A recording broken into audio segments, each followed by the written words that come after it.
I'm 3 days into my LG G2 30-day challenge, and already we've got the carrier version in the offices. I've switched my SIM card out, and today I'm telling you the differences between the unlocked version and the AT&T version. I'm Aaron Baker from PhoneDog.com. This is day 3 of the LG G2 30-day challenge, this time around with the AT&T version. Let's check it out. It's day 3 of the LG G2 30-day challenge, and this time around we're pretty lucky because we're only 3 days into this 30-day challenge and the carrier version has already arrived. This is the AT&T version of the G2. I use AT&T as my personal carrier primarily, and the G2 is here with 4G LTE connectivity, so I've switched my SIM card over into this device. Now, out of the box, just giving you a quick rundown here because this is the first carrier-based G2 we've seen at PhoneDog.com, giving you a rundown of what comes out of the box on this device and how it's a little bit different than the international device, at least the international one with the 3,000 milliamp hour battery that LG sent over. A couple of things: applications out of the box, Amazon Kindle, code scanner, drive mode, family map, locker, navigator, ready to go, smart Wi-Fi, battery manager, data manager, device help, games, what else? All the Google Plus stuff, but that's typical. Mobile hotspot, my AT&T, YP Mobile, and then of course all the little goodies, the little numbers that you may love, you may hate, like AT&T's contact area here, which it didn't load up just then. Let's see if we can get it to trigger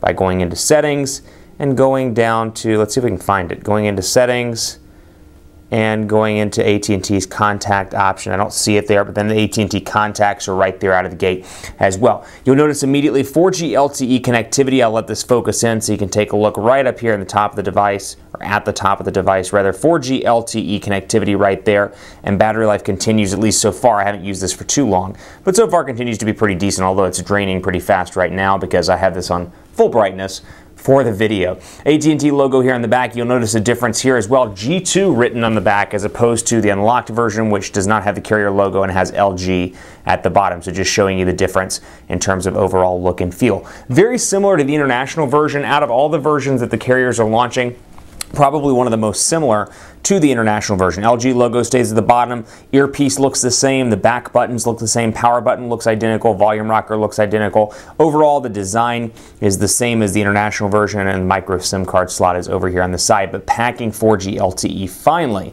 And you know how much I love my 4G LTE. Just to give you a backstory there, obviously being in Dallas, one of AT&T's 2 home markets, LTE is fantastic here on AT&T. It's nearly flawless, and I see speeds pretty regularly between anywhere from 20 megabits per second to 50 megabits per second, depending on where I'm at in the city. You'll also see some minor menu differences here, and if you're like me, you like to compare these things just to see what they're like. Comparing them side by side, you can see apps and widgets are the same, but you have a little settings button over here, whereas over here it looks slightly different with the ability to come through and add and remove stuff, which I can remove all the AT&T stuff if I want to.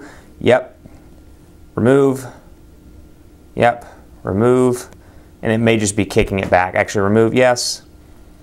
And if you want to remove this, you can, as you're seeing me do right now. So games as well. A lot of options to remove the stuff on this device if you don't want them. I should point out 32 gigabytes of internal storage here as well, of which 24.8 roughly is available for use on this device. So not bad at all. Otherwise, bottom very similar. Everything looks the same here. I'm excited to continue to work with this. I'll show you a messaging thread just with a test device here that I've been working with. How are you today? LG's keyboard is right here. And I should point out, I talked about this in the review, and I talked about this even in day 1 of the challenge. I wasn't a huge fan out of the box, even though LG's revised their keyboard pretty substantially. Was not a huge fan of it, but I will say after having haptic feedback turned on, it makes it a little bit better. So not just the noise, but haptic feedback or vibrations as well. So how are you doing today?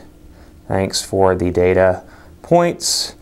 Point and let me know how it goes. And of course, the keypad, the numeric keypad up there at top as well. I'll still probably download Google Keyboard onto the AT&T version, but still nice to have that. And you'll also notice the network identifier that stays up in the top as well. Another minor difference here, and I'll go ahead and send myself a test text message so you can see what I'm talking about. This is something that seems really minor, but has helped me when I say hi as the test message here, and it'll pop through on this device. Something that's actually helped me pretty significantly over on the AT&T version of the G2. I should send another one so I can get that to go away. Do that one more time. Sorry, I messed that up. Go back here to home. Let's go ahead and get that to go.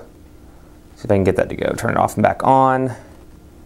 And there we go. It looks like, well, anyway, we'll pull it down so you can see what I'm talking about. The clear button here and the settings button have been switched on this device versus the unlocked device, making it incredibly easier, much easier, I should say. Settings button over here, as you can see. Much easier to click that. I am forever mistaking the settings button over on this for this button right here, which activates the sound. I do this probably 5 times a day, where I click the sound settings button instead of clicking this one, which goes directly into the settings. Minor thing, but really happy to see that they moved it around on this device. Obviously the knock feature is still intact here, and the browsing continues to be good with the 5.2-inch 1080p HD display. Keep it locked on PhoneDog.com. So far, I will say I use this device for Spotify as well when I'm working out. I've been pretty pleased with both the external speakers on this device and the overall performance. I was working out last night and I used LG's headphones that come in the box with the LG G2, at least in the international version. Haven't actually checked the AT&T box. I should do that when I stop the video, but use those while I was working out last night and was very pleased with the overall sound performance coming from this device. And stay tuned for an update in the next day or so, but I've been exceptionally impressed with battery life on this device. It is a workhorse. It's got a 3,000 milliamp hour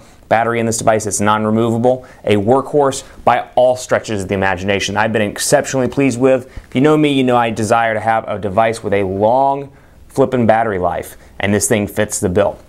Keep it locked right here. We'll talk more about it in an upcoming video, not only with the unlocked device, but obviously with this one, now that it's packing 4G LTE connectivity. Let me know what you want to see on Twitter at PhoneDog_Aaron, Facebook.com/HiAaronBaker, and I'll see you in the next challenge update video.